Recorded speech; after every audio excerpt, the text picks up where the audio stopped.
That Christmas, I set the table with every dish my wife used to love, hoping my son and daughter-in-law would come home to gather. Instead, what I received was only a cold envelope delivered by courier. Dad, we've decided to spend the holiday at her mother's house. The whole house glowed with light. The table was filled with fragrance. Yet I sat alone, staring at my late wife's photograph, and realized that my own blood had cast me out of the family. I never imagined that the pain of that night was only the beginning of a larger scheme, when my own son and his wife plotted to rob me of both the property and the honor I had guarded all my life. Before I continue, if you are listening to this story, please hit subscribe and let me know where you are watching from in the comments. Your support is the reason I keep sharing these painful truths that must not remain silent.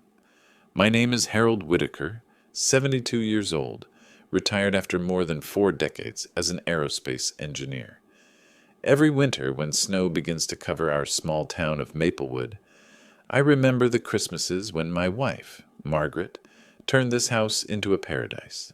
From her hands came glowing candles, the scent of cinnamon cookies, carols drifting in the air, everything blending into memories that made every visitor exclaim, "This feels like home." This year, the house still shone with golden lights on the porch. The Christmas tree in the living room still wore its worn but cherished ornaments. I carefully hung each bauble, even polished the silver star Margaret always wanted on top. Only one thing was different. This was the first Christmas I would sit at the table without her. 6 months earlier, cancer had taken her from me. Since that day, the space beside the armchair in the living room had never been filled. I thought, if anything could help me get through tonight, it would be the presence of my son, Jason, and his wife, Brianna.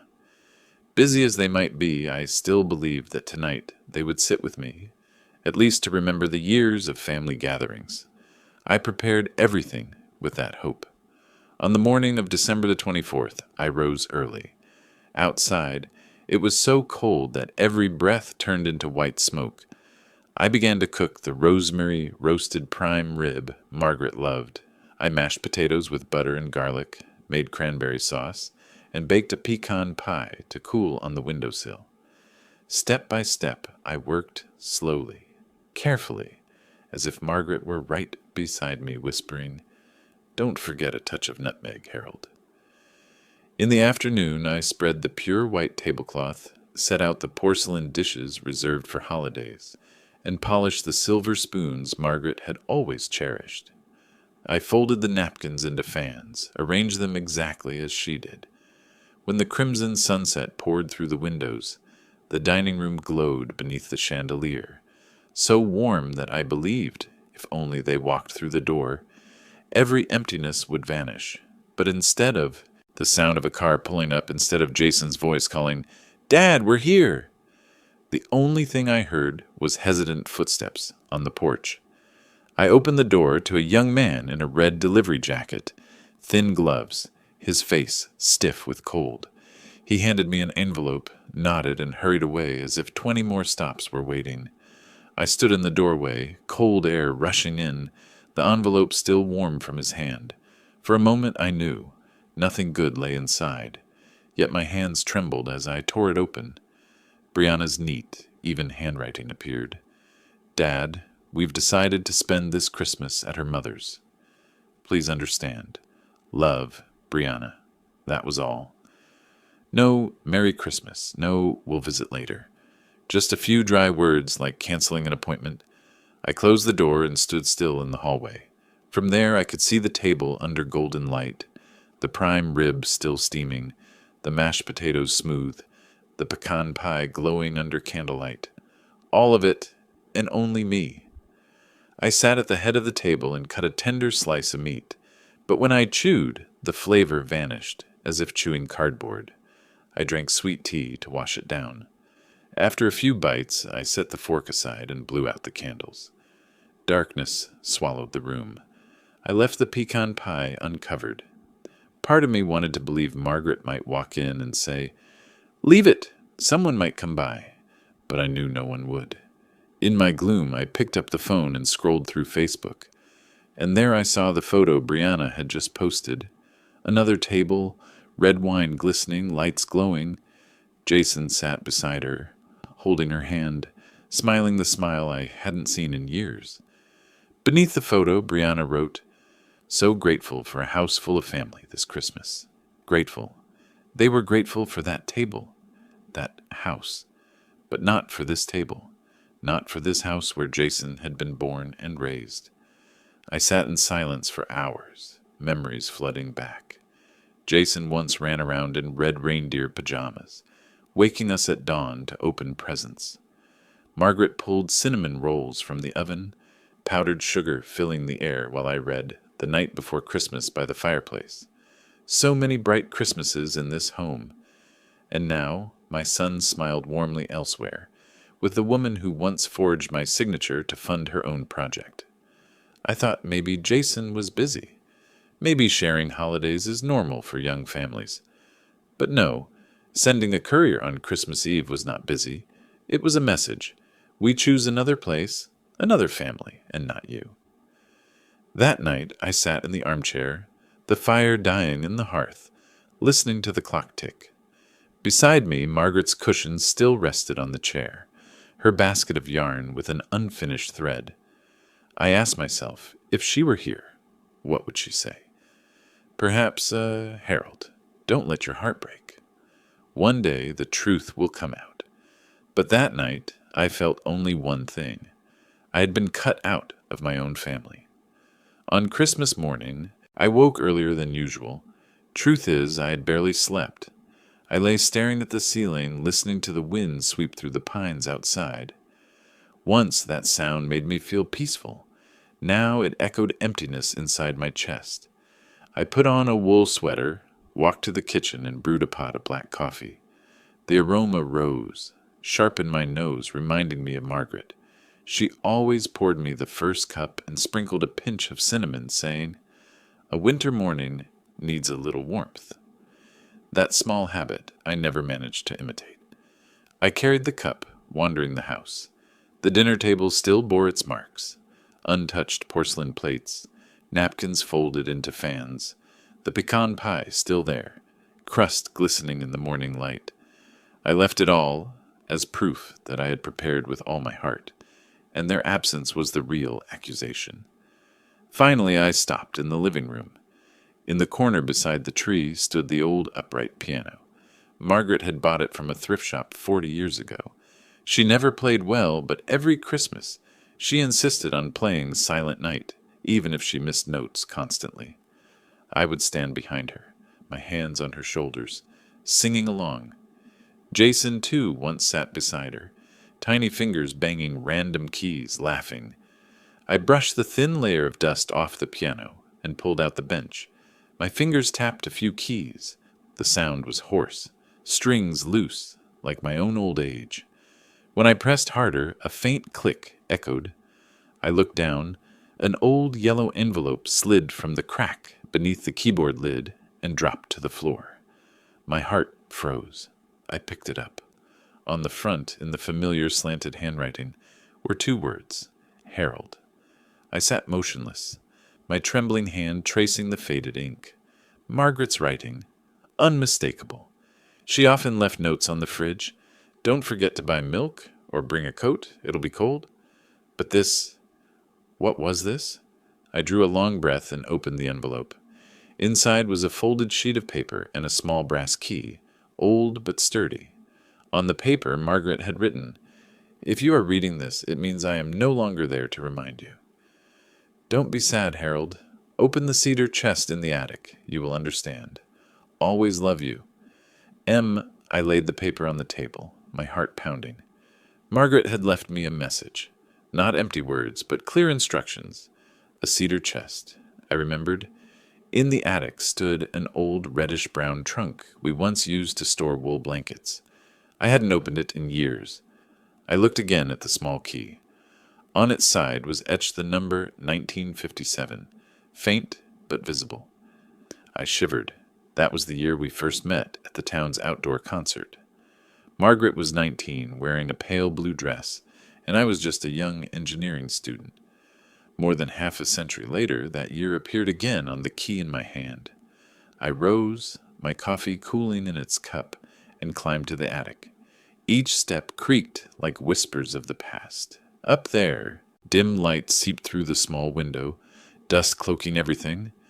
I bent low, searching through boxes and old suitcases until I found the cedar chest. It sat in the corner, dark wood, lock rusted. I slid the key into the slot. It fit perfectly. A heavy, clear click echoed, like a door opening to another world. When the lid lifted, the scent of cedar rushed out, pungent yet familiar. Inside was more than blankets. A tightly bound file, thick envelopes, and a notebook. I pulled the file first. On the front page, bold letters read, Property Deed, Lakewood Hills Cabin. I turned the page. Owner, Harold Whitaker. Date, more than 10 years ago. Cabin? I was stunned. We had never spoken about owning any cabin beyond our current home. Beneath it lay a life insurance policy worth $300,000. Sole beneficiary. Me. Alongside was documentation for a revocable living trust, activated upon Margaret's death. It stated clearly, both the cabin and the insurance belonged legally to me, untouchable by anyone else. I sank to the attic floor, the paper shaking in my hands. Margaret. She had prepared everything long ago, quietly and carefully. She hadn't left me alone, even knowing she would go first. In that moment, I felt both pain and warmth. She hadn't chosen to leave a hollow, bestrong message. She chose to arm me with tools, with proof, with a legal fortress. Perhaps she had known that Jason and Brianna would sooner or later set their eyes on the assets. I recalled Brianna's look these past few years whenever the subject of selling the house or investing came up. Oh, always glowing, eager, like staring at a gold mine. Jason simply nodded along, never daring to oppose her.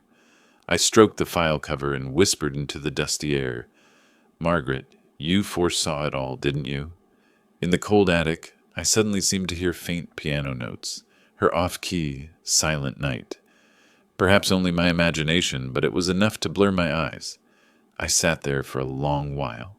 The file opened before me, the light from the small window dusting the pages in gold. Each word, each number pounded in my chest. Lakewood Hills Cabin, a vaguely familiar name, somewhere north, about 40 miles from Maplewood. I remembered Margaret once mentioning, There's a lovely cabin in Lakewood. By a small lake, the autumn leaves are stunning. I thought she was only dreaming. I was consumed by work at the aerospace plant, she by teaching. We never discussed buying a cabin. Yet here I held legal proof, with my name as owner. I opened the notebook tucked inside the chest. Inside, Margaret's slanted handwriting filled every page. Check cabin roof, 2015. Add dry rations, 2017. Meet Elaine about paperwork, 2019. At the bottom, a small line blurred my vision. If Harold needs peace, the cabin will be a second home. Hold firm, I closed the notebook, collapsing, tears streaming. All my life, I thought I was the builder of this family, the pillar. But it was Margaret who had quietly built the walls of protection around me. She had foreseen even days this dark. I carried the file downstairs to my study, laid it neatly on the oak desk, brewed more coffee, and unfolded an old map. Lakewood Hills, a small lakeside town famed for pine forests and cobbled paths. Only an hour's drive. The thought struck, I must see the cabin with my own eyes. Not tomorrow, today. I packed light, a canvas bag, warm clothes, a flashlight, a small notebook, and the thermos Margaret always insisted I take on trips. I slipped the cabin key into my inner pocket, the chill of the metal against my chest like a new heartbeat. Before leaving, I looked around. The dining room still bore the half-finished feast from last night. I did not clear it. I wanted, upon returning, to see the proof of my solitude, to remember I was stepping into a journey to reclaim meaning. The old Ford pickup rumbled to life in the yard.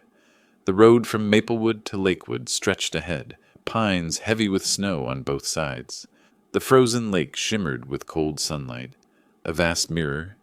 I turned on the radio, but soon switched it off. No music could match the crunch of tires on snow, the sound reminding me I was leaving behind the heavy silence of an empty house.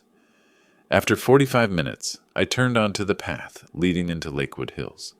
The small town appeared, a few wood shops, a faded neon diner, and the lone gas station with a weathered sign. I stopped for hot coffee. The middle-aged woman behind the counter asked, "Where are you headed this Christmas morning?"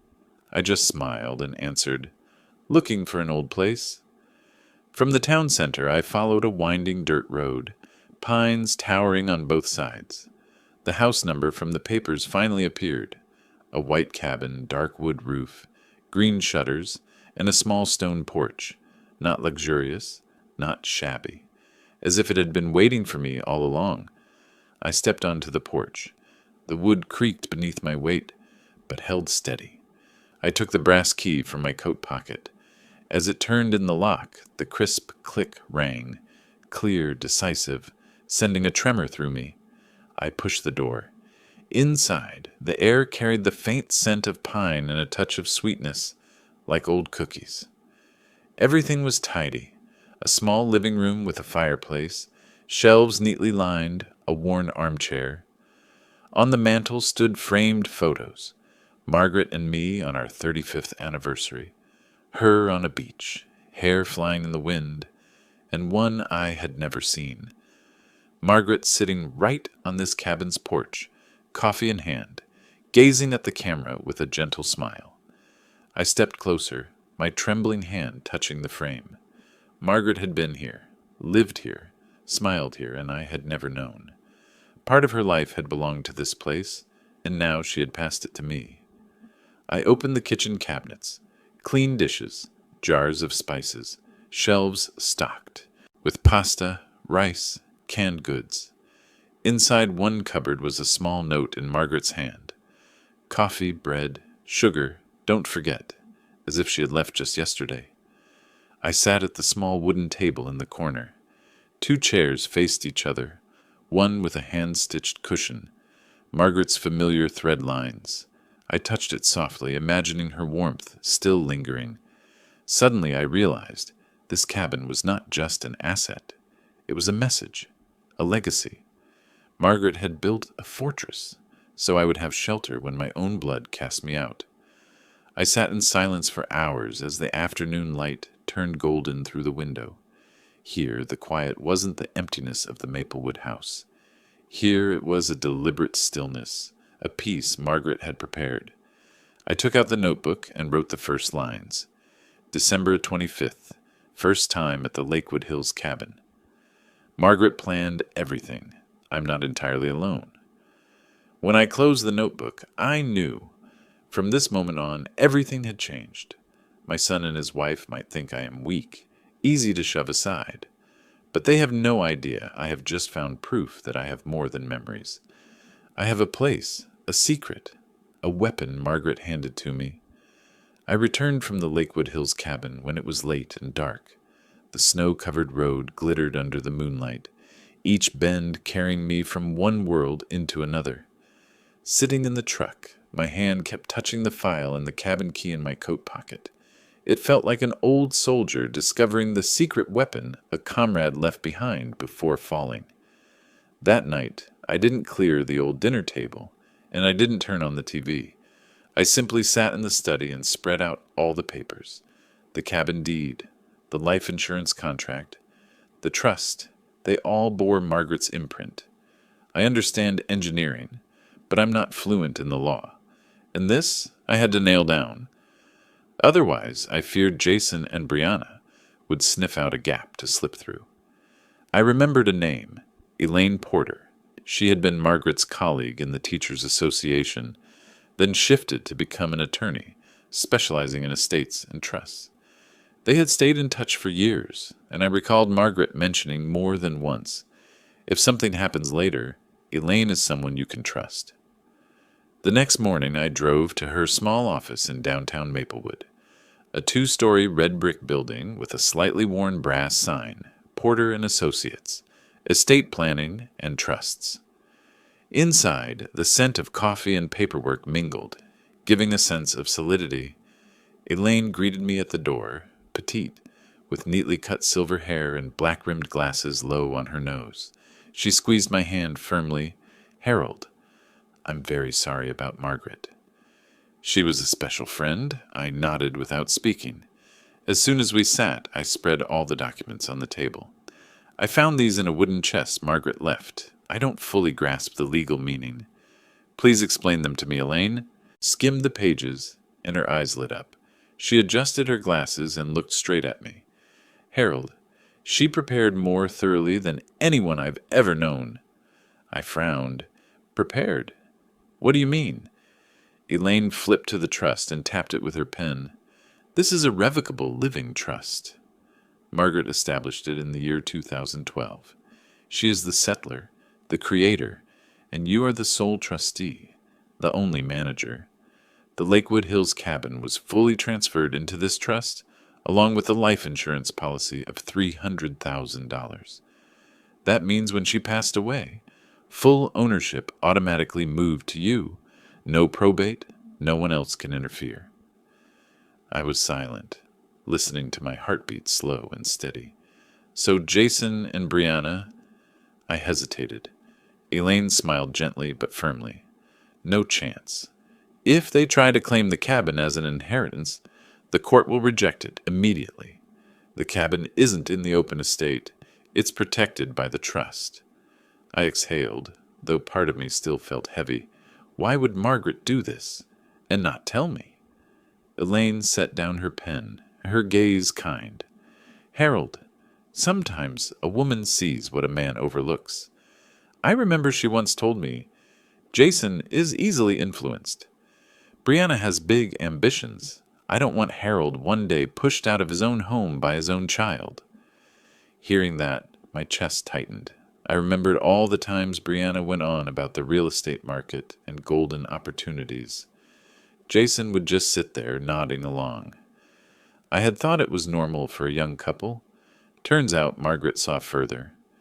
Elaine continued, "Harold, this trust doesn't just protect the cabin. It's a message. She wanted you to have a foundation, legally and spiritually. You need to understand it so you know you are not alone." I looked down at the paper, at Margaret's careful signature. Every stroke seemed to say, "You will never be left behind." We spent nearly an hour reviewing the clauses. Elaine explained in detail the cabin is worth about $500,000, according to the most recent appraisal. The life insurance has been partially dispersed, and the remainder is consolidated in the trust. Every asset in the trust is subject to my sole decision-making authority. Before I left, Elaine clasped my hand, her eyes serious. "Harold, I don't want to alarm you, but you must be ready. When Jason and Brianna learn this cabin exists, they may try everything to wedge themselves in. They might claim you're no longer competent, or spread harmful rumors in the community.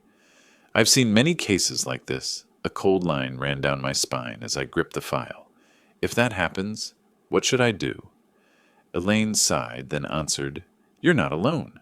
There is the law, there are friends, and there is the truth. Most importantly, you must hold firm. Don't let them make you doubt yourself."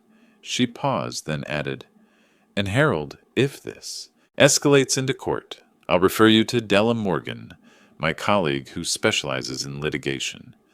I'm strong on trusts. The courtroom is Della's battlefield." I nodded, feeling the road ahead come into focus. I stepped out of the office into a light snowfall under dim light. On the way home, I kept turning that line over and over. Don't let them make you doubt yourself. That evening I sat in the living room, looking at the piano. That was where it all began. I pressed a key. The sound came out hoarse, but this time I didn't feel weighed down. In my head, the notes blended with Margaret's voice. "You have to hold firm." And I knew the real test lay ahead. Jason and Brianna had not shown their true faces yet, but I could feel every step they were taking toward me. The cabin was my shield, but it was also what would draw out their ambition. 3 days after the meeting with Elaine, Maplewood remained overcast, cold winds lashing the window with a shriek. I was in the living room reading the trust again when a knock sounded, not loud but insistent and familiar. I opened the door. Jason stood there, heavy coat, scarf loosely wrapped, a strained smile. He said, "Dad, I haven't dropped by in a long time." I paused in the doorway a second longer than usual, then stepped aside to let him in. In the car on the street, I caught a glimpse of Brianna in the driver's seat, not getting out, eyes glued to her phone. Jason made a slow circuit of the living room, his gaze skimming over the piano, the still uncleared Christmas table, then stopping at the file on the desk. I folded it and set it aside. He asked, "Are you doing all right, Dad?" "I am." "I can still handle everything myself," I answered, trying to keep my voice even. He sat on the sofa, elbows on his knees. The posture reminded me of his teenage years. Whenever he wanted money for something, he would always circle the point. Jason hesitated. "I just thought, these past months you've had so much to deal with. Alone. It must be hard. Brianna and I talked, and maybe we should help you manage. Things like bills, paperwork, bank accounts. It would take the burden off you." I stayed quiet, looking at him. In a flash, the old memory returned. When Brianna took a check for $25,000 for a real estate project and forged my name. I discovered it, confronted her, and Jason just looked down, mumbling he knew nothing. Now, hearing him say, "help manage," my heart replayed the scene. I asked bluntly, "Jason, was this Brianna's idea?" He flinched, then hurried to answer, "No, we both thought of it. It's just that you're getting older. Sometimes older people—" "Enough," I cut in, my voice dropping. "I still know exactly what I'm doing." The room froze. Outside, a gust slammed the pines against the glass with a rattle. Jason rubbed his hands and tried to smile. "Don't misunderstand. We only want what's best for you." I met his eyes. "What's best for me? Or best for you too?" Jason's gaze slid away to his snow-muddied shoes. A long silence. I saw him swallow, and his shoulders trembled slightly. I knew that deep down he was still the boy I once carried in my arms, the boy I took to ball games. But now he was being pulled down a greedy path by the woman outside. I drew a photocopy from the drawer, the duplicate of the forged $25,000 check. I set it on the table and nudged it toward Jason. I asked, "Do you remember this?" His eyes widened, then narrowed, tension tightening his face. "Dad, how did you—" "Brianna forged my signature. I know exactly where that money went, to a contractor in Tennessee. Her property deal. You stood by and didn't stop her. And now you two want to help me with paperwork?" Jason said nothing. His face flushed, his fist clenched. I saw his eyes flicker between defiance and shame, but in the end he only sighed, his voice small. "I just thought it would be easier for everyone if we arranged things." I stood and walked to the window. Outside, Brianna still sat in the car, head down over her phone, restless. I knew she was the one pulling the strings. I turned back and spoke each word clearly. "Jason, I don't need you to manage things for me. I need you to be a son, not a broker." For the first time, his eyes brimmed. His lips moved as if to say something, then fell silent. At last he stood and quietly went to the door. Before stepping out, he turned, his voice low. "I'm just afraid that one day you won't be able to keep everything." I looked at him and answered slowly, "What I need to keep is not paperwork. It's an honor." The door closed. I stood alone in the room, listening to the engine start up on the street. My heart tightened, not only from anger but from pain. My son had taken one more step out of my arms, yet at the same time I knew their masks were beginning to slip. I sat down and opened the trust file again. Margaret had foreseen everything, and now each of her predictions was coming true. After Jason's visit, I knew one thing for sure. The storm no longer stayed within our four walls, and I was right. 3 days later, Carl, my old friend at the hardware store, called me. His voice was hesitant. "Harold, I don't know if I should tell you, but this morning Brianna stopped by. She bought some supplies, then dropped, half true, half false, remarks in front of customers. Said you were getting senile, forgot to pay the electric bill, and dropped your car keys in the middle of the street. Some snickered, some nodded along. I listened and only gave a thin smile, but inside, my heart felt squeezed. That is exactly how a campaign begins, planting seeds of doubt in people's minds. Rumors spread faster than the winter wind. First, it was the ladies on Maple Street, whispering on their porches. Harold is old now, maybe he needs a guardian. Then the church group, where Margaret had sung in the choir for 30 years. One of Margaret's old friends, Agnes, called me Harold, and they're saying, "You almost set the stove on fire, that you mixed up the holidays." I sat silently, my blood rising. So Brianna was dragging Margaret's memory out as a weapon to aim at me. The peak came when I opened my phone. On Facebook, Brianna posted a long status. "Worried about my father-in-law. He's frail, losing his memory, yet insists on controlling assets. Jason and I only want to help, but we're misunderstood. We hope the community understands us. Caring for family isn't always easy." Beneath it, dozens of comments. Some of their friends offered sympathy, praising the couple as filial. A few casual townsfolk shared it, even embellishing the story. In just a few hours, a tarnished image of me spread through the small town. I sat before the screen, my hand clenched and shaking, not because I feared people would believe it, but because I recognized the tactic too well. When they want to seize something, they don't attack head-on. They make the whole community think I'm weak, that they are carrying righteous burdens. On Sunday, I still went to church as usual. As I entered, I sensed different eyes. Some greeted me stiffly, some looked away. When I sat in the wooden pew, a young couple behind me whispered, "That's him, the old man they say." I did not turn. I sat straight, eyes on the cross. In that moment, I remembered Elaine's words. Don't let them make you doubt yourself. But I also understood. If I stayed silent, they would seize the narrative, and when the community believed them, the court would be easily swayed. This was not only a legal battle, but a battle for honor. That afternoon, I walked to Carl's house. He handed me a cup of hot tea and said, "Harold, don't let this drag you down."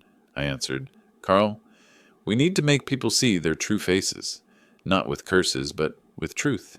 He nodded, his eyes lighting up. "I'll testify, whenever needed." On the way home, I stopped by Raj's grocery. As soon as he saw me, the Indian shopkeeper said, "Harold, I don't believe what they're saying. Last week you were here, and you paid to the penny. I'll testify if needed." I smiled, feeling lighter for the first time in the storm.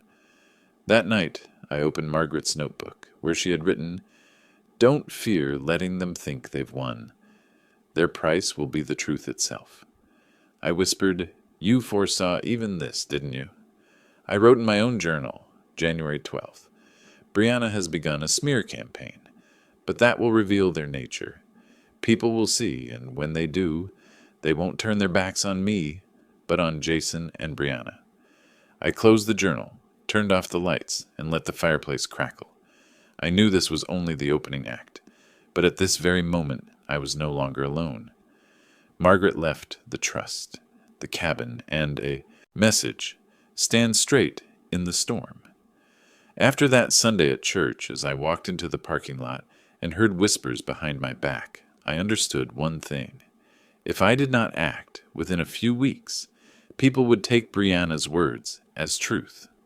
Honor does not protect itself. It needs truth proven. And I decided it was time to strike back, not with rage, but with documents, with witnesses, with what Margaret had quietly prepared. The next morning I went to Dr. Keller's clinic. He has tracked my health for more than 10 years and treated Margaret in her final months. I told him plainly, "They're spreading claims that I'm senile, not competent. I need an official assessment. Dr. Keller wasn't surprised. He only nodded. Harold, I know you're clearer than many younger folks, but we'll do the full exam. Short-term memory, reflexes, cognition. Not because I doubt you, but because you need it in black and white. We began.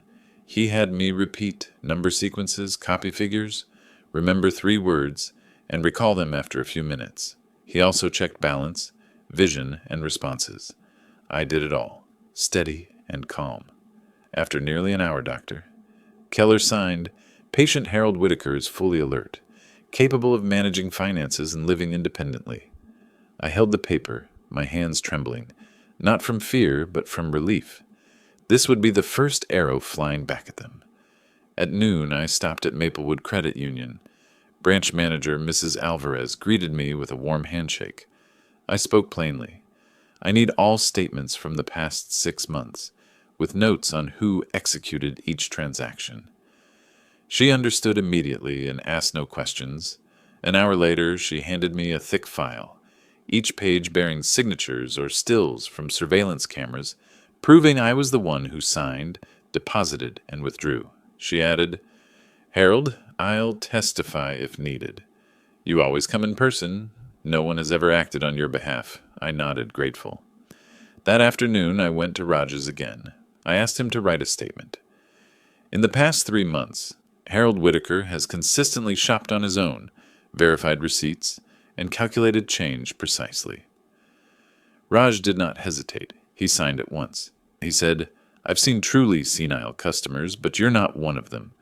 I will stand up for you. The next day I went to Carl's hardware store. My old friend chuckled. Need paperwork, do you? I'll write it. Then he penned, I, Carl Dawson, confirm that Harold Whitaker regularly purchases repair supplies, pays accurately, and communicates clearly. I took it, feeling each document like a brick, step by step, rebuilding the wall of honor. That night I sat by the fire and spread all the materials on the table. The medical evaluation, bank statements, Raj's and Carl's testimonies. I filed them into a binder marked with notes. In that moment, I felt as if I were preparing for battle. Not with bullets, but with evidence. Margaret would surely smile to see that I had finally learned to wield truth as a weapon. But I knew papers alone were not enough. I needed a strategy. I called Elaine Porter. After listening, she was quiet for a moment, then said, Harold, you're ahead of them already. This is the counterattack. Let them think you're weak while you prepare everything. When they file in court, we'll have a wall of proof. But you must prepare one more layer. The public. Public? I asked. Elaine explained. When the public has been swayed by them, the only way to turn it around is to let people see with their own eyes. Attend community events, the veterans' meetings, the charity drives, even the winter festival. Let them see you clear-minded, conversing, calculating, taking part. Each time is a living rebuttal. I sat and thought for a long time. I never cared for noise, but she was right. If I stayed absent, the rumors would answer for me. That week I went to the Thursday morning gathering at the Veterans Center. I spoke, shared memories, even helped tally the raffle tickets for the fundraiser. A few who had heard the rumors looked at me, then at each other, as if to say, this old man isn't senile at all. In that moment, I knew the counterstrike had begun to work. That night, I wrote in my journal, January 15th, I have laid the foundation of the fight. Medical, financial, witnesses, community. They want to smear me publicly, then I will counter publicly. But I will not stoop to arguments. I will let truth do the work. The fire cracked in the hearth. I looked at Margaret's photo on the shelf and whispered, Do you see? I have done as you asked. I did not let them erase me from my own life, and this time they will be the ones the community turns against. Brianna's smear campaign had not yet cooled before a greater storm struck. One late January morning, just as I poured coffee, came a knock at the door. Not the familiar tap of neighbors, but a firm, clipped rap. I opened it to a man in a pale khaki coat, clipboard in hand. His voice was flat. Mr. Harold Whitaker? Yes, that's me. I'm authorized to deliver these papers to you. Please read carefully. He handed me a thick envelope and left at once. I stood on the porch in falling snow, the envelope heavy in my hand, unease rising from my gut. In the living room, I sat and opened it, slowly. The printed words slammed into me. Petition for guardianship. Petitioners, Jason Whitaker and Brianna Whitaker. I read line by line, my heart tightening. They claimed I had lost the abilities to manage finances and personal life, citing signs of senility like forgetting bill due dates, dangerous behavior like leaving the gas on, and unusual financial decisions, such as selling the old truck and donating to the Veterans Association. Half were lies, the rest twisted truths. I set the papers down, drew a deep breath, and called Elaine. The moment I said guardianship, her voice sharpened. Harold, I feared this. It's a common tactic. When children want to strip control, they take this legal route. We must act fast. If the court believes them, you could lose control of assets, even personal decisions. That afternoon, I was in Elaine's office. We spread the files on the desk. She skimmed, tapped her pen on the last page. They've gone too far. But Harold, you have the advantage. We already have Dr. Keller's medical exam, the bank statements, Raj's and Carl's testimonies. I nodded, though my chest was heavy. What do they want besides money? Elaine looked straight at me. Ambition. They want control of everything, not just the cabin, but this house, the accounts, the estate. To get that, they must paint you as an old man gone confused. Hearing that, heat surged through me, not fear, but fury. This house where Margaret and I spent our lives, they dared to say I was not competent to keep it. Elaine jotted notes. Step 1. Respond with medical and financial records. Step 2. Gather more community testimony. Step 3. Public presence before the hearing. We must make the wall of truth thicker than the wall of lies. That night, I sat alone in the living room. Outside, snow covered the yard. I looked at Margaret's portrait on the wall. She smiled gently as if saying, Harold, I prepared you for this. Don't be afraid. I nodded. Yes.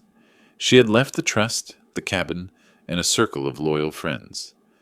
The next day I began. I visited Ellen, who ran the shop opposite the church. I told her everything. Asked for her testimony.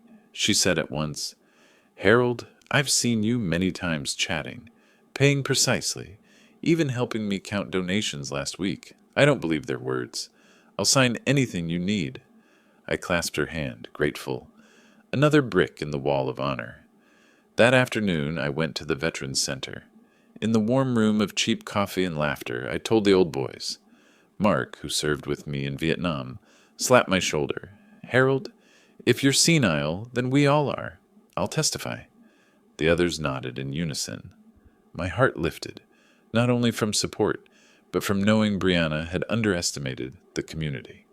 3 days later, Elaine filed our response. Inside, Keller's certification, Alvarez's bank statements, testimonies from Raj, Carl, Ellen, and Mark. A thick file, enough to turn their accusations into farce. Yet I knew the battle wasn't over. This was only the prelude. Jason and Brianna would not stop. They had chosen this path. They would claw for victory. That night by the fire, I opened Margaret's old journal. On one page, her trembling hand had written, If they turn away, do not stay silent. Let the whole community see the truth. I laid my hand on the page, as if holding hers. I whispered, Don't worry. This time I won't let them make me a victim. I will let truth make them outcasts. Just when I thought I had steadied the scales, what I feared most began to happen. One afternoon, Jason came to the house, planning to press again. Dad, let Brianna and me manage the paperwork. Make it easier for you. He parked, climbed the porch, reaching for the bell. But then Harold's voice drifted from a cracked living room window. Jason froze, listening, Harold was on the phone, voice low but clear. Yes, the cabin at Lakewood Hills. In the trust already. The papers my wife left. I'll handle it myself. No one else will interfere. Jason held his breath, heart pounding. He caught only fragments, but enough to spin his mind. Cabin? Trust? Lakewood Hills? None of these had ever been told to him. He hesitated, then backed away, not ringing the bell. He hurried to the car, his head buzzing all the way home. That night, Jason told Brianna, his voice lowered, I heard Dad mention a cabin, and something called a trust. I never knew he had any cabin. Brianna narrowed her eyes, then slowly smiled, cold and sharp. Then it's clear. He has hidden assets. A cabin sounds like a retreat, and Lakewood Hills isn't cheap. And a trust. That means legal protection. Jason swallowed hard, worried. I didn't hear enough to be sure. Brianna waved him off. No need for sure. Suspicion is enough. No more wasting time asking nicely. We'll hire someone to follow him. The more secret he is, the more we must dig. The next day, a black sedan began appearing on Harold's routes. It trailed him from the grocery to the Veterans Hall, even idled near his house as he stoked the fire. Soon, photographs of the Lakewood Hills cabin reached Jason and Brianna. Harold at the door with a key, sitting on the porch staring at the frozen lake, carrying a box inside. Brianna held the stack, her eyes gleaming like she'd struck gold. I told you. He really has a secret place, and that place is worth plenty. Not long after the cabin photos surfaced, it was Brianna herself who began whispering to a few relatives. Father Harold may not be as simple as everyone thinks. I hear he has a secret house by the lake. From the family, the story slipped outward, into the church ladies who loved side talk. The chatter took shape. Mr. Harold has his own cabin and hides it from his grandchildren. Whenever Harold stepped into a shop or arrived at Sunday morning service, he noticed a few different looks. Curiosity, sometimes tinged with envy, sometimes with pity. He caught snatches of whispers behind his back, enough to understand Brianna had succeeded in turning the cabin into a half-secret, twisted out of shape. But instead of panicking, Harold was calmer than ever. He knew, if the cabin was what they were aiming at, then the cabin would be bait, and their greed would turn itself into a lawful trap. After sowing rumors, Brianna did not stop at hallway whispers. She understood that to turn the cabin into a burden for Harold, it had to be fanned into a public flame. One Sunday morning, right before church, Brianna deliberately gathered a group of women from the guild close by, her voice half confiding, half reproachful. You know, Jason and I worry about Father Harold so much. He's not being honest with the family and is secretly hiding a house in Lakewood Hills. We just want to help him manage things, but he insists on refusing. Truly, we fear he's no longer clear-minded. The words were skillful and sweet, but a hidden knife underneath. In less than 1 week, the murmurs became half true, half false, rumors. People talked at the corner cafe, at Ellen's grocery, even on the wooden pews of the church. I hear, mister. Harold hid a cabin his whole life and doesn't trust his son. Maybe that old man really isn't clear-minded anymore? Those questions fell like stones, straight onto Harold's honor. The first time Harold felt it clearly was at the veterans' meeting. Mark and Eddie greeted him warmly, as always, but a few new faces stared with probing eyes, whispering when he turned his back. After the meeting, Ellen leaned to his ear. I hear Brianna saying that cabin has no one to tend it, that you're wasting money. I don't believe it, but Harold, you need to be ready. They're building another story about you. That night, Harold sat quietly before the fireplace.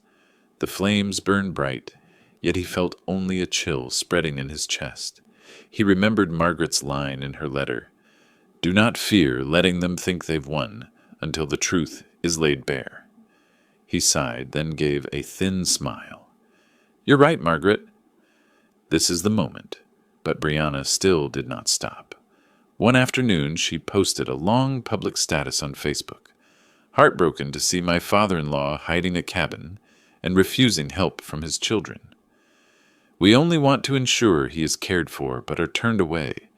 Please pray for him because we fear he is no longer sound. The post quickly drew dozens of comments. Some pitied, some scolded Harold for being stubborn. Others envied having a cabin and hiding it. Jason read each line, restless but still letting Brianna spread the smokescreen. In his mind, the cabin had become the key to a vault. Let public pressure squeeze him. Then the court will be more likely to believe us, Brianna whispered. The next day, Harold went to Raj's market for a few things. Raj, always in his corner, looked him straight in the eye and said firmly, "Harold, I don't believe what's online. But you must know, they are smearing you in public. If you don't hit back, one day the community will think you truly are confused." Harold clasped the shopkeeper's hand, feeling the loyalty that remained. That afternoon, as he stepped from the church parking lot, Harold saw two of Brianna's friends whisper and turn away as he approached. He stopped short, saying nothing, but inside the pain surged. It was not only his son's betrayal anymore, it was the community, where he had belonged his whole life, now looking at him with doubt. Night fell, and Harold opened the lockbox in the cabin, drawing out Margaret's last letter. "If they humiliate you publicly, let the community see their true faces." Truth does not need to shout. It only needs to be lit. He set the letter beside a candle, its wavering light reflecting Margaret's steady smile in the photo by the hearth. The next day, Harold decided, he would not only defend, he would prepare a public counterstrike to turn the very cabin Brianna wielded as a weapon into a hammer, swung back at the two greedy ones. Rumors about Harold's secret cabin raged all week. On Facebook, Brianna's post was reshared many times. In the church guild, some looked pitying, others sighed that Mr. Harold must not be well. The skeptical eyes became blades slicing his honor, a veteran who had given his youth to the country, now smeared by his own children as a doddering, selfish man. Harold knew that more silence would only make the public believe Brianna. So instead of shrinking back, he prepared to step into the light. For an entire evening he sat in the Lakewood Hills cabin and spread out the papers Margaret had left. Copies of the trust, the supplemental will, tax receipts, and even her handwritten lines. If they doubt, let the law answer for you. He wrapped everything into a neat case, carrying with him a strange confidence, as if Margaret still walked beside him guiding the way. The opportunity came sooner than he expected. The next Sunday after church, Brianna wore a gentle smile, gathered a few of her friends, and deliberately spoke loud enough for the whole courtyard to hear. "Jason and I truly worry. Father Harold won't cooperate and hides the cabin. An elderly person living that isolated. It's dangerous. We only hope the community understands and prays for him." The words were soaked in feigned compassion, and a few people nodded. Harold stepped out from behind, his eyes bright. He calmly moved to the center of the churchyard and said in a steady voice, "If anyone wants to know the truth about the cabin Brianna just mentioned, I will say it here and now. No more whispers, no more gossip. Today, everything will be clear." The air fell still.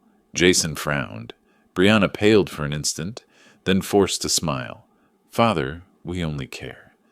Harold raised a hand to stop her and opened the case. He held up one by one the documents, the certified trust, the duly filed tax receipts, the legal authorizations Margaret left. His voice was firm. "The cabin in Lakewood Hills is not a hidden asset. My wife bought it years ago and placed it directly into a separate trust to ensure it would always be cared for and untouchable. Every document is lawful and clear. If anyone says otherwise, it is a lie." The crowd stirred. An elderly man from the veterans group spoke up. "I used to manage property. This paperwork can't be faked." Harold is more transparent than many young folks. Today, Ellen, the grocer, added, "I know Harold pays bills on time and handles everything himself." Calling him senile is slander. Brianna tried to wedge in. "But we only want to help." Harold turned, looking straight at her. "Help? Then why did you smear me on Facebook and tell the whole town I'm muddled? Is that what you call help?" His voice rang like a hammer on iron. A few eyes swung toward Brianna, full of doubt. Jason stood frozen, sweat beading on his brow. Harold continued, "If you truly cared, you would have knocked on my door, sat down, and asked what I needed. But no, you chose to defame, to spread falsehoods, to turn the public against your own father. I kept silent to preserve the family's face, but there is nothing left to hide now." He drew out the final sheet. Doctor. Keller's certification proving he was fully competent. He held it high before the crowd. "I am healthy and clear-minded, and I am fully capable of managing my own life. If anyone still doubts, take it to court. I'll be ready." Silence fell. Then from the back, Raj, the market owner, called out, "I attest to this. Harold counts every cent precisely when he shops. A confused man can't do that. Jason, Brianna, you should be ashamed." The tide turned. From scattered nods grew a murmur condemning Jason and Brianna. A woman from the church guild shook her head. "Unbelievable. Slandering your father-in-law to grab assets." Another man spoke loudly. "Even greed should have limits. No cabin is worth losing your honor." Brianna turned pale, biting her lip. Jason hung his head, fists clenched but unwilling to rebut. They realized the board had flipped. Instead of proving Harold was helpless, they themselves had become liars before the community. Harold closed the case file, his voice low. "I do not ask for pity. I only want the truth, and today the truth has spoken." He turned and strode out of the churchyard. The crowd parted, leaving Jason and Brianna standing in the middle, absorbing dozens of contemptuous stares. On the way home, Harold felt a heaviness in his chest, but it was no longer the burden of humiliation, it was the weight of victory. He knew that from today on, if Jason and Brianna dared take one more wrong step, the entire Maplewood community would stand as witnesses against them. On a morning in late February, the Maplewood sky sank into a heavy gray, snow covering rooftops and sidewalks. Harold was pouring coffee when he heard a firm knock. A man in a khaki coat, clipboard in hand, handed him a thick envelope and turned away at once. Inside, Harold sank into the armchair, tore the seal, and the cold printed words appeared. "Petition for guardianship. Petitioners, Jason and Brianna Whitaker." His heart felt like stone as he read each accusation. He had lost the ability to manage finances, showed signs of confusion, engaged in dangerous behavior, and made unusual decisions. Harold set the papers down and murmured, "Margaret, you guessed right." That afternoon he met Elaine for advice. She quietly reviewed the file and urged Harold to steel himself, for Jason and Brianna had decided to go all the way. Harold nodded, bitter, knowing the legal battle was no longer distant, but had officially come to his door. A few days later, on the other side, the detective Jason and Brianna had hired began reporting oddities. He photographed Harold going in and out of the Porter and Associates law office, often leaving with a thick stack of files in hand. Through a window, he even observed Harold sitting across from the attorney, exchanging documents. The detective called Jason, voice steady. "The old man has something very important, likely evidence. Today I even saw him carrying a whole pile of documents out." Jason gripped the phone, eyes flashing. That night, he told Brianna. She narrowed her eyes, then smiled coldly. "The petition is filed, but if he still holds evidence, the judge will not believe us. We must leave the hearing with only one story, our story." Jason still hesitated, but Brianna had a plan. "The detective will tail him. If he leaves the house, we get an alert, and he promises if Harold returns unexpectedly, he will text us immediately." Jason pondered, then suddenly remembered, "I still have a key. Long ago, Dad gave it to me when I went to school. He never took it back, Brianna nodded. Then it's simple. When he's out, we take everything. That afternoon, when Harold left home for a follow-up with Dr. Keller, the detective signaled at once. Jason drove to Maplewood, clutching the old key. He sat in the car for a long while, staring at the house where he grew up, his gaze wavering between memory and ambition. Then Brianna's voice rang in his head. If we do not get the files, we lose outright. Jason stepped out and slid the key into the lock. The door opened as easily as if father and son had never drifted apart. The study was silent. On the desk lay a thick file containing everything that protected Harold. The medical evaluation, bank statements, the cabin trust copies. Jason's hands trembled as he flipped through. Then he clutched them all and left. That night, in the cold, bright kitchen, Brianna waited, eyes blazing when Jason set the file down. These are it. Destroy them. Without documents, he cannot prove anything. Jason faltered, voice tight. But these are my father's papers. Brianna's tone was icy, hard as steel. Not father. Opponent, the shredder screamed, tearing pages to scraps that fluttered like chaff. The next morning, Harold returned. He opened the study door, walked to the familiar desk, bare. The file cabinet was empty, no trace left. A wave of shock knocked him back, his legs trembling. He dropped into the chair, covered his face in silence, thinking, so they did it. My own blood. In the community, Brianna spread the rumor. Mr. Harold has no documents at all. Maybe he really is confused. At church, sympathetic headshakes appeared. A few whispered, maybe Jason and Brianna are right to worry. The rumor spread quickly. At the market, doubtful eyes turned toward him. Harold did not explain, did not argue. He only walked slowly, back straight, though inside he felt heavy. He knew the decisive moment had come. The hearing would be the final battle, and the entire Maplewood community would witness him standing alone against his own son and a greedy daughter-in-law. On the day of the hearing, the Maplewood County courtroom was packed, wooden benches squealing as townsfolk squeezed in, all wanting to witness the clash between an elderly father and his own son. The air was taut like a string. I sat at the defendant's table, hands on the cold wood, forcing my heartbeat to slow. Jason's attorney rose, eyes sly, voice ringing through the room. Your Honor, a simple question for the respondent. Mr. Harold Whitaker, do you have any paperwork to prove you are clear-minded and capable of managing your assets? The courtroom held its breath. I stood slowly, my voice hoarse but clear. I once did, but they have disappeared. A wave of murmurs rose at once. Jason's lawyer smirked, seizing the opening. You hear that? He admits it. What clear-minded person misplaces all his legal documents? What sound person cannot even safeguard his own evidence? Is this not plain proof that Mr. Harold is confused and incapable of managing his estate? He turned to the judge, voice climbing, theatrical.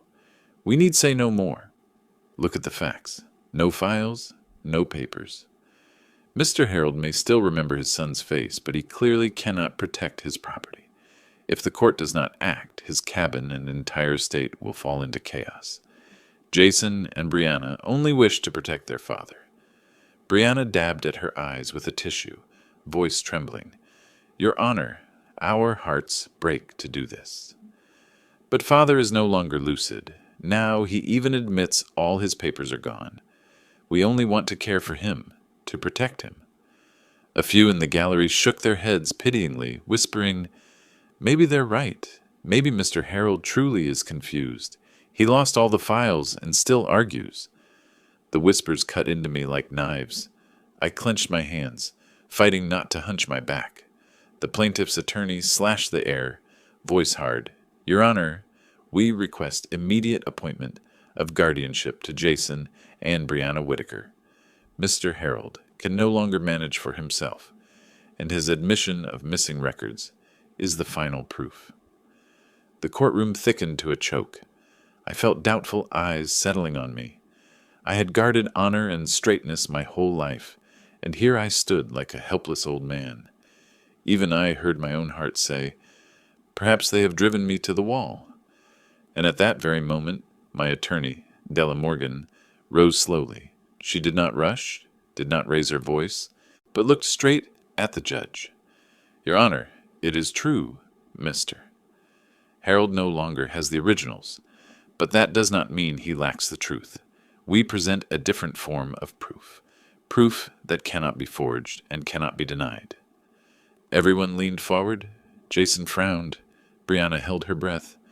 I opened my leather case and drew out a small flash drive, placing it on the table. The judge nodded, and the technician plugged it into the projector. The big screen lit up, and the courtroom fell silent. The image appeared in stark detail. Jason covertly unlocking my door with the old key, stepping into the study.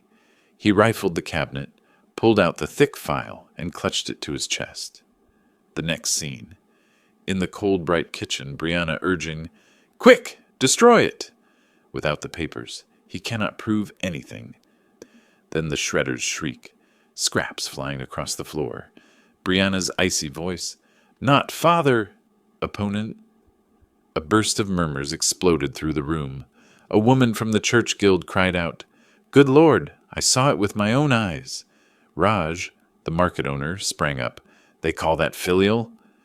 "This is theft." Jason went ashen, sweat breaking out. Brianna shook, both hands over her face. Their lawyer stood rooted, speechless. Della turned to the court, voice like a blade. "These videos were recorded directly by the security cameras in Mr. Harold's home. Before the hearing, fearing surveillance, we installed the system as a precaution. And now they prove everything. It is not Mr. Harold, who is confused, but these two petitioners who conspired to break in and destroy evidence." The judge's gavel landed with a heavy crack, his gaze fixed on Jason and Brianna. The petition for guardianship is denied. Mr. Harold Whitaker is lucid, autonomous, and entitled to manage his property. The acts of breaking and entering and destruction of documents will be referred to the prosecutor for criminal review. The courtroom erupted in sighs and angry whispers. A veteran spoke up. "We were wrong. Harold is not the weak one. Greed has muddled them, not him." I rose and looked at the two of them. Jason's head was bowed, his shoulders trembling. Brianna's face was chalk white, tears streaking, but no one offered pity anymore. I sighed, my voice rough. I once hoped the cameras would prove my suspicions wrong, that my son had not gone so far. But no, the truth is laid bare, and it hurts more than any verdict. I turned and walked out of the courtroom, through the rows of murmuring townsfolk, their eyes filled with sympathy for me and open contempt for Jason and Brianna. In my heart there was no joy of victory, only a cold emptiness. But I knew this time I had defended what mattered most, honor and truth. When the judge's final gavel fell, Maplewood seemed to erupt. Word spread so fast that within hours nearly every shop, cafe, and even the church guild buzzed with the same story. Not that old Harold was senile, but that Jason and Brianna had broken in and destroyed evidence to seize assets. The county court not only denied the guardianship petition, but immediately referred the file and footage to the prosecutor's office. Under state law, burglary and destruction of evidence are serious crimes. Jason's use of the old key to enter without permission counted as unlawful entry, and carrying out and shredding the documents amounted to tampering with evidence. Both charges could bring criminal prosecution, ranging from probation to suspended sentences, even prison if prosecutors proved intent to defraud. That very afternoon, Della explained to me, "Harold, you don't have to worry. We'll let the prosecutor handle it, but from now on they will never again have any right to touch your cabin or any of your property." I nodded, relieved and bitter at once. The local paper ran the headline the next morning. Whitaker couple fail in guardianship bid. Video evidence exposes scheme. Photos of Jason leaving court pale-faced. Brianna, with her head bowed, made the front page. On social media, sympathy turned overnight into fury. Greed without bottom. Robbing your own father. What shame could be worse? The consequences came faster than I imagined. Brianna's real estate brokerage depended on client trust. After the hearing, contracts evaporated. Partners invoked morals, clauses to terminate. A credit union funding her project withdrew and announced publicly they could not collaborate with someone under an ethical cloud. Within 3 months, her downtown office closed. The Whitaker Realty Group sign quietly taken down. Jason lost, standing in the community. At the Veterans Hall, men who once welcomed him now shook their heads. One day he tried shopping at Raj's, but Raj only said coldly, "I want no part of this." Go elsewhere, friends drifted away. Neighbors turned their backs. Pity had turned to open scorn. As for me, there was no triumph. Standing on the porch of the Lakewood Hills cabin, I watched the ice melt from the lake, feeling only a heavy quiet. I had won, but the victory came at the cost of a fracture that could never heal. The son I once cradled was now shunned by all. The daughter-in-law who once laughed at family dinners was now disgraced in public. Legally, Jason and Brianna still had the right to appeal, but Della said they have little chance. The video is irrefutable. There is no path left, I nodded, knowing the legal war was over, though the war in my heart continued. That night, I opened Margaret's journal, turning to the last page where she had written, "Truth will never abandon you. It may come late, but it will come," I whispered. "You were right, Margaret, but the price is far too heavy. My story ends here. I lost faith in my own blood, but I reclaimed truth, honor, and the community's support. Some wounds will never heal, but at least I know I did not let evil and greed prevail." And if you have ever felt the sting of being betrayed by your own kin, perhaps you understand the pain. Thank you for staying with me until the end. Don't forget to subscribe and leave a comment telling me where you're listening from. Your support is the greatest encouragement for me to keep telling these true stories.